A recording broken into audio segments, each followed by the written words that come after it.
Today's creative tip actually looks at the lie, the pernicious lie that everyone is not creative, right? A lot of us, I think, grew up in this domain where people said, there's creative people and non-creative people, which is really damaging to both sides.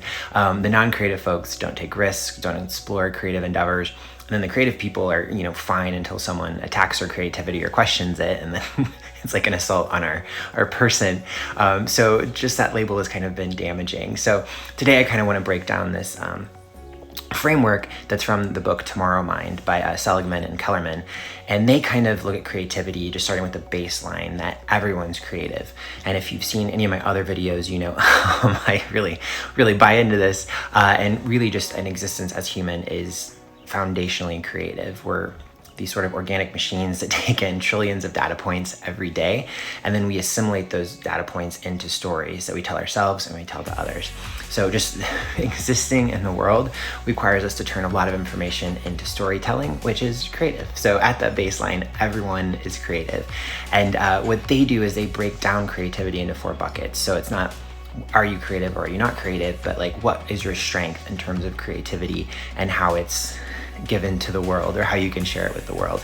And their specific 4 different buckets are integrative creativity, splitting creativity, reframing creativity, and distal creativity.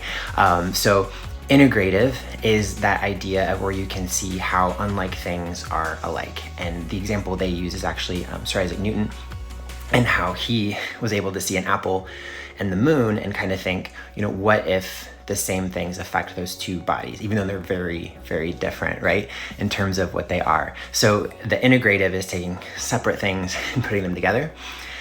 Splitting is the ability to see a larger whole and split it into component parts. The example I kind of like here is, how Henry Ford broke down automobile manufacturing from, having one machine that you have to put together to you actually have a bunch of different pieces that you can put together on an assembly line.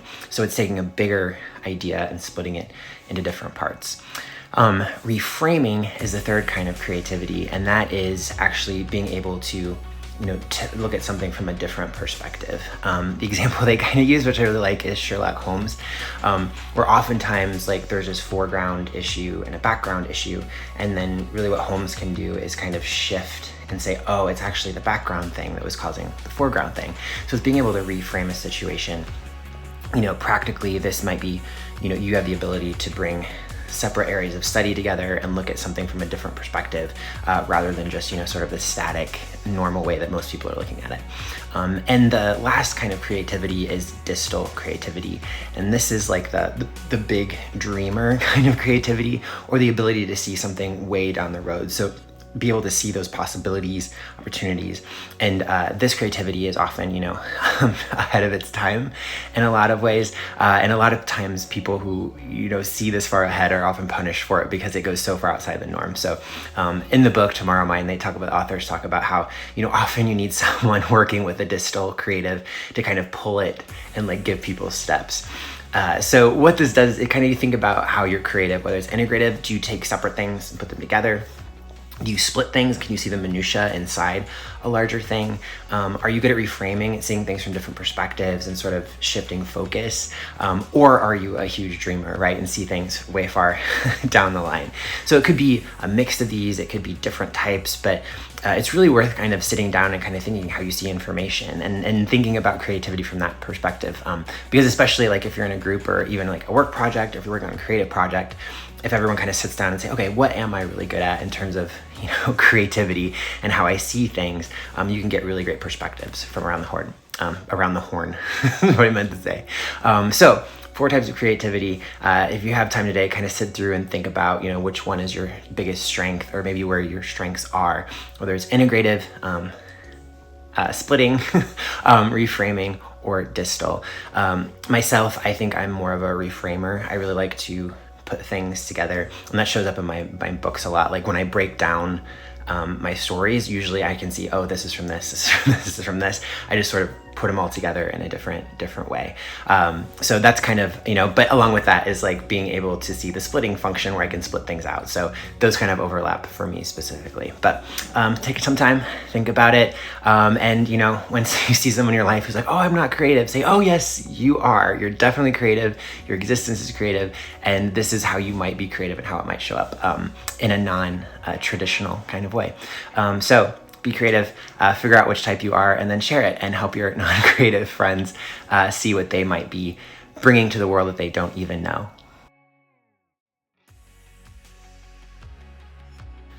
Today's creative exercise is actually outward focused, and it's pretty simple. It's I call it like reverse mentorship, or just cheering.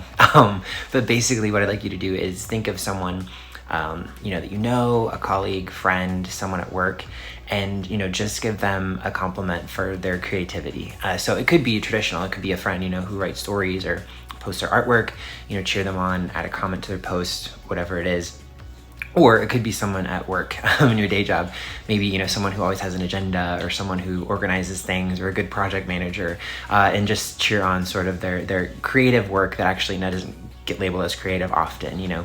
Great job on the organization, Deb, I love your agendas before every meeting, whatever it is. But try to think of the non-creative things that people do that they're really good at, and cheer those on. And if you're close to them, maybe say, actually, that's creative. You can pull them aside, maybe creep them out, or make them feel better, whatever it does. It's just really great practice to kind of cheer these things on, because the more you cheer them on, the better people feel, and also the more you can see it in others and in yourself as well. So take a minute today and cheer on someone in your life that's doing something creative, and just let them know that you're watching, that it's cool, and you appreciate it. Before stating today's creative exercise, I just want to apologize. I think this is like the third inventory/audit I've done in the past 2 weeks. So, it's really, it's really exciting. There's a lot of inventories, a lot of audits. I know everyone loves those. It's tax season though, so maybe that's the segue. But today's creative exercise is actually to do an inventory of your creative abilities outside the normal scope of artwork, or writing, music making, sculpting, whatever it is, and to think about like where you are creative outside of those normal realms. So in yesterday's video talked about the 4 different types of creativity: integrative, splitting, reframing, and distal creativity. So maybe go back to that video, or just kind of think about, if you have a day job, where you are creative there, or if you're good at administrative work alongside your art, where are you creative there? Is it in marketing? For me, it's very exciting. I have a lot of friends and I'm very popular at cocktail parties, but one of my creative strengths at work is actually process design. I really like taking large, complex processes, breaking them down, and then making them easy to follow. I used to be a process manager at work, and I would make like specifically documents for people to follow so they could do work and we could get them up to speed faster. So really not super popular, but it was something I really love to do, and I really like just like breaking down big things into smaller parts to help people understand them better. Obviously this video thing is something like that too, to take creativity, break it down, and hopefully make people connect with it a little bit more. So maybe do an inventory, think about where you're creative outside the normal scope. Maybe you like taking really complex things, making them smaller, like me. Maybe you're a dreamer, like a distal creative. Maybe you're a reframer, so you like to see things from different perspectives. Or maybe you're an integrative, so you take different things and can see how they're alike and put them together. But really take time today and kind of think through it. Even if you don't know what bucket to put it in, just think through tasks that are non-creative that you're really good at, and what those look like, because creativity is a part of all of those. And if you can kind of think about how that could be creative, then you can kind of just feel better about what creativity you bring, and maybe you can apply that to your next creative project. In terms of me, maybe since I like breaking apart smaller things, I can take apart a creative project and do like smaller milestone goals. Maybe that's a better way for me to work personally. So it might apply over to your creative stuff as well. But take a minute, 10 to 15 maybe, think through tasks that are like non-creative that you're good at, and then maybe look at yesterday's video and see if they're integrative, splitting, reframing, or distal, and how those kind of fit. And then share this with someone close to you, or maybe do it with a friend, because it's a fun way to kind of you know, boost up your creative confidence and see maybe those parts of creativity that you don't usually get props for, but that you are really good at. Today's creative exercise is actually, I call it putting your creative antenna up. So this week we've been kind of talking about creativity and maybe places that we don't normally cheer on creativity, whether it's, work-based, process-based, and integrative creativity, distal creativity. But today, be careful, don't get overwhelmed, because I want you to put your antenna up, and then as you go through the day, kind of admire and show, express a little internal gratitude for all the creativity around you. I started to design this activity and didn't realize how quickly it escalates. But I was just on my way to Target down the street from where I live, and it was like amazing. Everything that happened. I walked down the street. I was like, oh, the street had to be designed by civil engineers, and there's sign designers for street signs and for the traffic lights, and there's a new building going up, and there's an architect and a civil engineer behind that, and but there's also an aesthetic designer who builds and makes it pretty, and there's a mural actually on that building that someone designed and created artistically. And then I finally get to Target. I'm overwhelmed, and I was taking a minute to be like, okay, well, I actually really appreciate the person who invented spinning doors and to keep the elements out, and step into Target. It smells actually really nice. Like, I'm grateful for the cleaning crew, the staff who cleans everything, but then also behind that, the cleaning chemical companies who can destroy the environment in some ways, but also create these things that keep things clean and fresh smelling as well. So it escalates really quickly. You kind of have to turn things off because it gets too overwhelming.